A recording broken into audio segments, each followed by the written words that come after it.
It is Friday, November 3rd, 2023. This is another edition of Baseball Today, presented to you by our friends over at SeatGeek. That is my man, Trevor Plouffe. I am Chris Rose, producer Dan along for the ride as well. Weird not having baseball.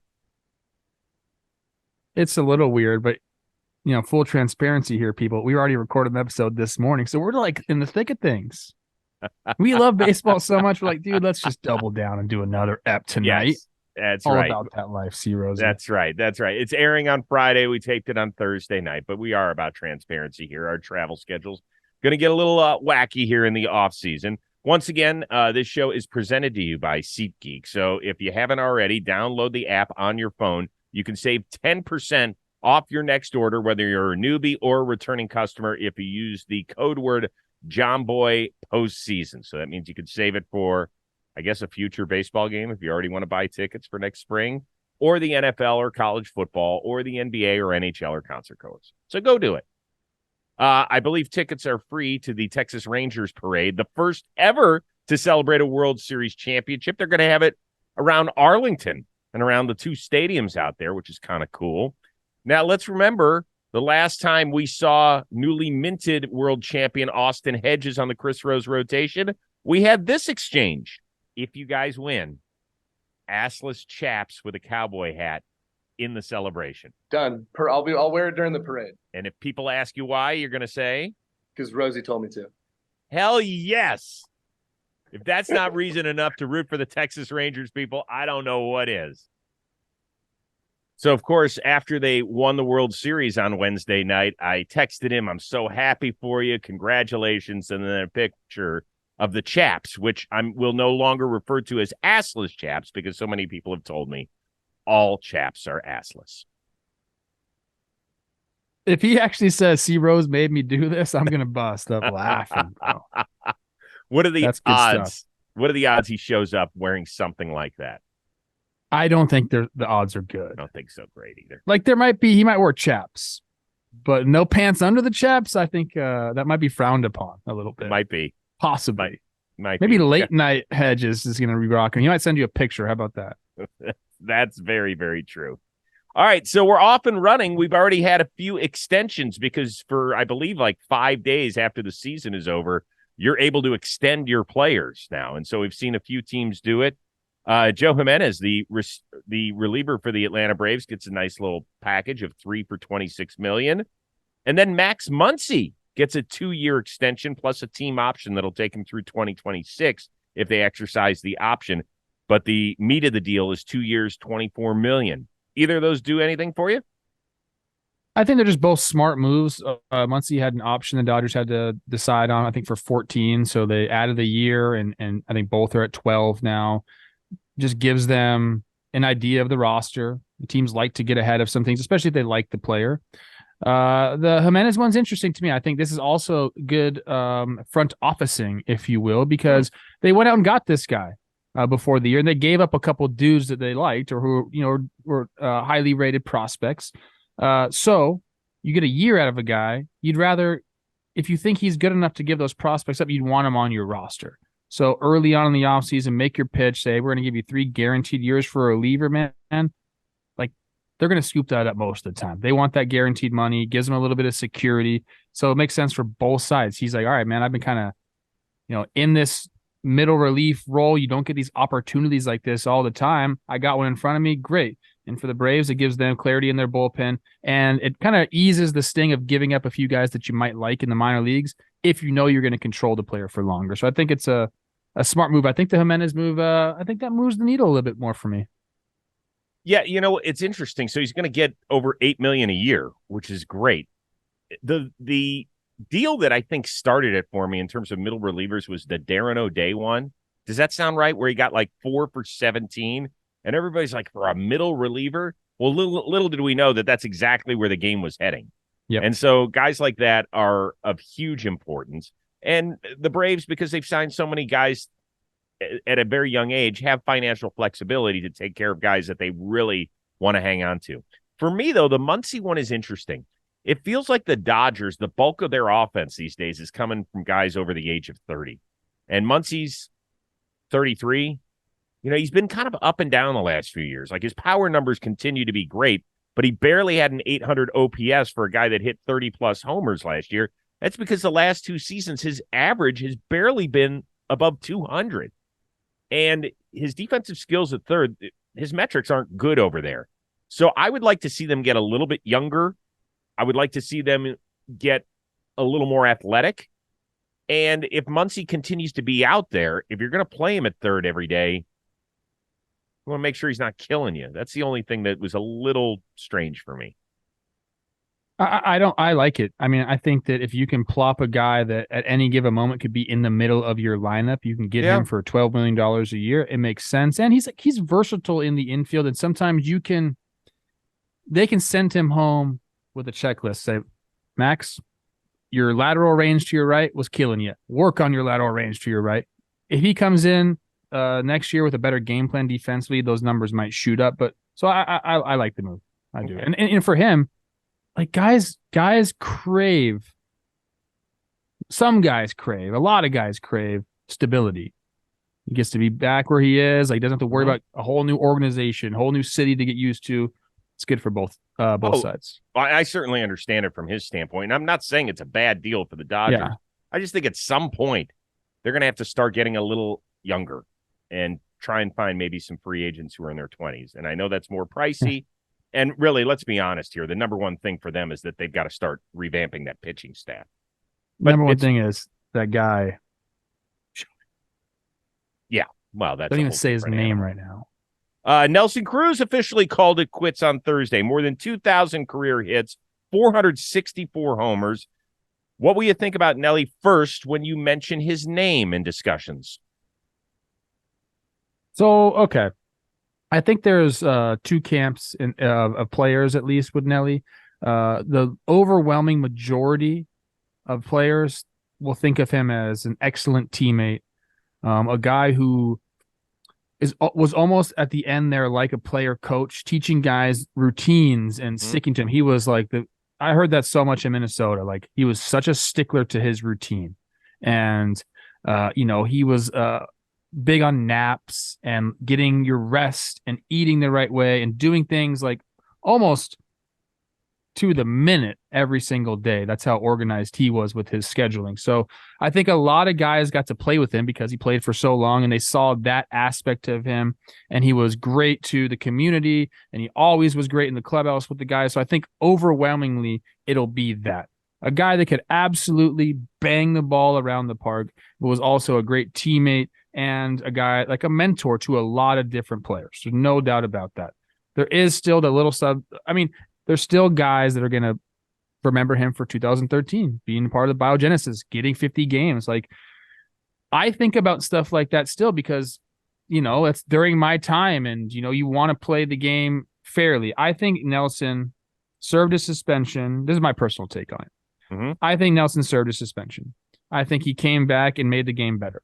So in my mind, that's what I choose to remember. I choose to remember that he did great with his second chance, if you will, and mentored so many different guys that I think that's more important than the other thing.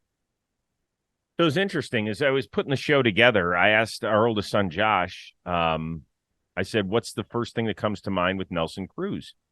And he said, dude, didn't he have like 3 or 4 straight 40-homer seasons, and including a bunch up in Seattle where guys weren't hitting 40 homers in a year up there? I was like, really? That's the first thing? He's like, oh, and he was kind of a late bloomer, wasn't he? I was like, yeah, he really didn't get an everyday starting job till he was 28 down there in Texas. I said, what about the steroids? He's like, what about this? It's almost like he forgot. And Josh is 23. So that's really, and Josh is a huge baseball fan. So it was very interesting where his vision is with Nelson Cruz and where maybe ours is a little bit, because we are so close to the sport. And that was such a big deal when it happened. Nelly is like a great dude. Look at what he was, I believe, twice named the Marvin Miller Man of the Year, which is a big deal for players. Okay. It's not the Roberto Clemente Award, but amongst players, that is something that is held in very high regard, particularly from the Players Association, right? And then he won the ESPY's Muhammad Ali Humanitarian Award for what he was doing, I believe, in the Dominican, where he like revamped hospitals and things of that nature. I mean, he's got a bigger picture in mind. And as much as I don't like it when guys are suspended, and it will always be a scarlet letter for me on a personal level, I still look at him as a hell of a human being. I think, listen, you can be both. It's not like mutually exclusive. I think guys can make bad decisions and be outstanding human beings. Agreed. I think, like I said, if you really break the situation down and you could be, even if you were mad, really pissed off in 2013 and anyone that was involved in that, and a lot of people were, to do what he did and to be the kind of mentor that he was after that just means more to me. Yep. 464 homers. I mean, that's borderline Hall of Fame stuff. Is that what are you trying to put that on him right now?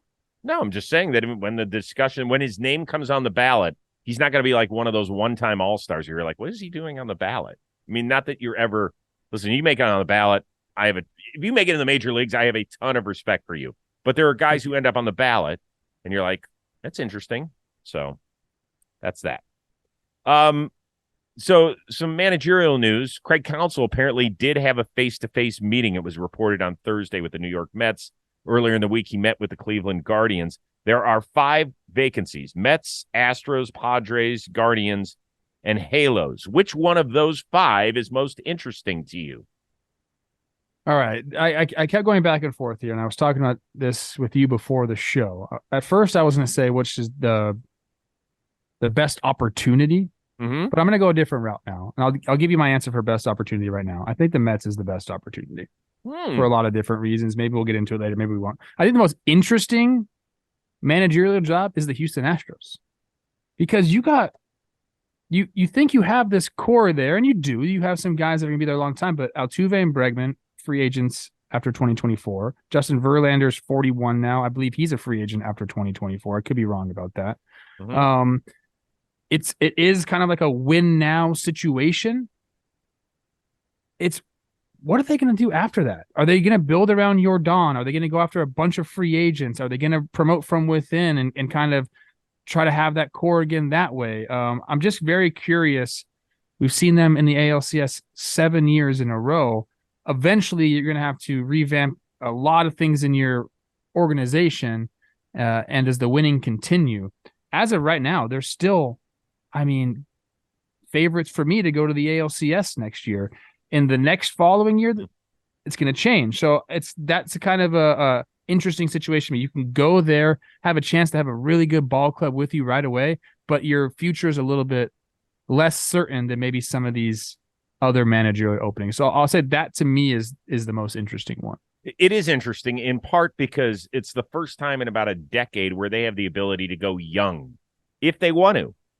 I don't know if they want to, right? I mean, AJ Hinch kind of grew up as a manager with all those guys. I know he had the opportunity in Arizona, but he even admitted, he's like, I didn't know what the hell I was doing out there. So when he got Houston, he had a chance to hit the reset button, and all those guys grew up together into what we have seen today. Then they had to go with somebody who could lead them through the choppy waters post-cheating scandal.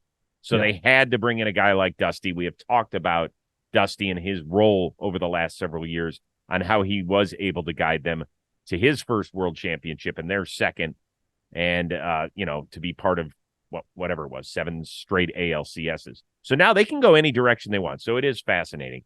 For me, though, it is the Mets, because to me, it's the most interesting, because if they don't get Craig Counsell, are Mets fans going to consider that a failure, right? Like, you can't Luis Rojas this thing again, right? Yeah. Can you? Carlos Beltran, Luis Rojas, yeah. Yeah, you're right. I mean, I don't know if the fans would see it as a failure. I guess in my mind, is Craig Counsell the best available manager? He's one of them, for sure. But I think there's other guys. Who's better? I don't know. I haven't even thought about it.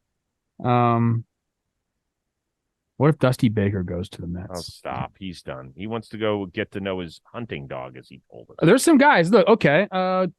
Ron Washington. He hasn't been a manager in a while, but I know he hasn't. He's done it. And I love Wash. I would rather see him go to a place like Houston than to New York. I just would. Because of the media? I think part of it there, although Wash is great, I love talking to him. I mean, he's one of my favorite guys to talk to in baseball because I think they would be more patient in Houston than they would in New York. And I don't want to, I mean, when was the last time somebody lasted longer than 2 or 3 years with the Mets? Been a while.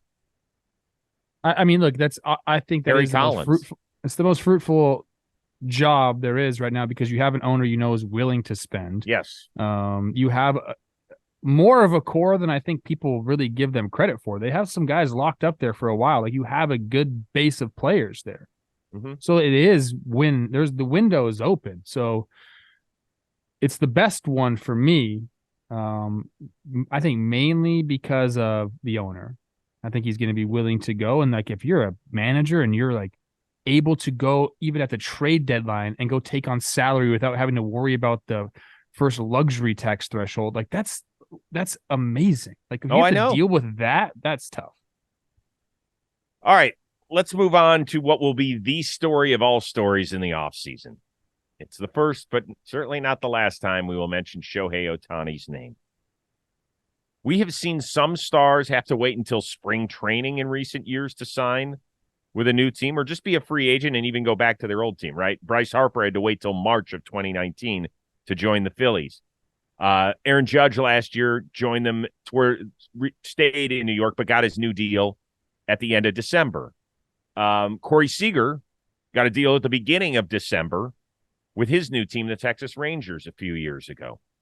Do you think Shohei signs early or late, meaning after the new year would be late for me? I have no inside information. I have to say that before everything about Shohei because, and I think people know that we have the same agent or have the same agent. So I don't want to like put something out there and then them think that he told me anything because that's not the case. In my mind, I think it's before, Chris, and I'll give you a couple of reasons. One, I think it benefits both sides to get something done early. I think for clubs, when they're waiting around to see, okay, where's Shohei going to sign? We let the offer go. Like they don't know what to do with like the rest of the guys out there. You know, he's the big domino to fall, then everything else goes behind him. I think teams want to be able to get, if he's going to come there and they want him there, like let's go get him now so we can see if we do get him, then there's a separate pool of guys that we go to. If we don't get him, here's the other pool of guys that we go to. And I think it's just better for an organization and honestly the player to sign early. Now, it's not always going to work out that way because, you know, business is business. But I also think Shohei, and this is just my preference, and I think most guys would probably say the same thing, they want to get it done early so they can have an idea of, I don't know, where they're going to live, what their life is going to be like. He's going to sign a deal for 10 years. Like, he's going to want to know what he's doing. So, to me, he's definitely put a lot of thought into this already. Like, the where do you want to go? That's already happened with Shohei. He's already thought about, hey, if I go here, I'm going to live in this area. Hey, if I go here, I'm going to live in this area. That's all happened already. But I think for both sides, it's just better if it happens earlier in the offseason. So you have those month, to 6 weeks to prepare. By the way, I almost rephrased the question. Do you think it's better for baseball if he signs early or late? I think it's better for baseball if he signs early. I think it's all better. I agree. Because I think there would be a lot of logjam stuff if he doesn't sign early. Plus, here's the other thing. If I'm a team, you want to sign him as early as possible because you've never been able to market a player quite like this. And you want to cover every base you can. Market it in time for spring training or even the offseason caravan or whatever else you want to do because this is going to be something unlike we've ever seen before in terms of a guy changing teams. I do think that he'll get it done before the new year. And usually that means before December 20th, because for those 2 weeks, the league is shut down. I'm telling you, man. So I do hope that listen, he's probably already got it narrowed down to 5 teams. Yeah, I think I'd probably think less than that. And then if somebody came in, he might take more meetings than that. And if somebody blew him away with an offer or, a pitch. But Do you think that this is the sort of thing where does he want to go and tour the facilities? Does he want to check in on all that? Because I remember when LeBron was a free agent for the first time, all the people were flying to Cleveland to come see him. You know, they're like, here's Pat Riley in an SUV. We think that's Pat Riley leaving. You know, all that sort of stuff was going on. But for a guy like Shohei, do you want to go visit someplace in early December when there's snow on the – is that a good idea? I don't think so. You know, if you're talking like, are the facilities up to his standards? I don't think it matters. They'll make it to his standards if he signs there. So I don't think you can do in Boston, by the way, in that locker room. Yeah, I don't think that he'll fly around, and I think people will come to him. Yes. Okay. It's gonna be fun. It's gonna be great, man. I'm excited, and like, I do want to like try to get some inside info, but I feel like I probably should just totally stay away from it. No, get some inside info. All right, it's time right now for our SeatGeek question of the week, and we want to thank everybody for sending in all the amazing questions out there.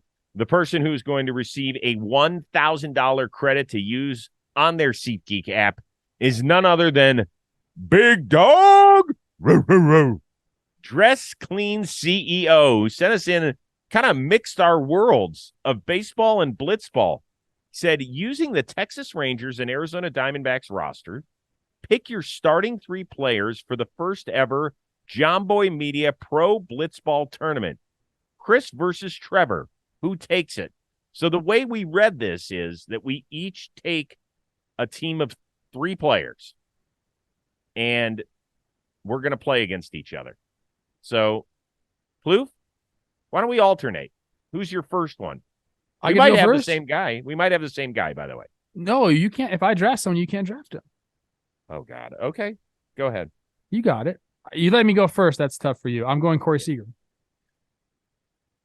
First overall pick, I'll tell you why I'm going Corey Seager. He was 5th in the league with barrels per plate appearance percentage. The guy puts the barrel to the ball, and in blitzball, that's all that matters, people, is putting the barrel to the ball. So I'm going Corey Seager because I know he ain't got to strike out. Yeah, but here's part of the problem with Corey Seager. Tell me. He hits moonshots. Where do moonshots end up in our blitzball warehouse? On the shelf up there. No, not on the shelf. In the roof, brother. And Zoe's going to end up catching one. He's going to be like, my God, I caught a ball off of Corey Seager. That's what he's going to say. That's pretty good right there. All right. My first choice is Geraldo Perdomo. Hear me out. Guy slaps the ball all over the yard, which means he's at least hitting it off the back wall, probably getting some into our broadcast booth. And Peter Moylan's going to be like, fuck yes. You know, he's going to be really excited. And I want a guy who can pick it off the ground. That ball, you got to get a few outs on the, on the cement.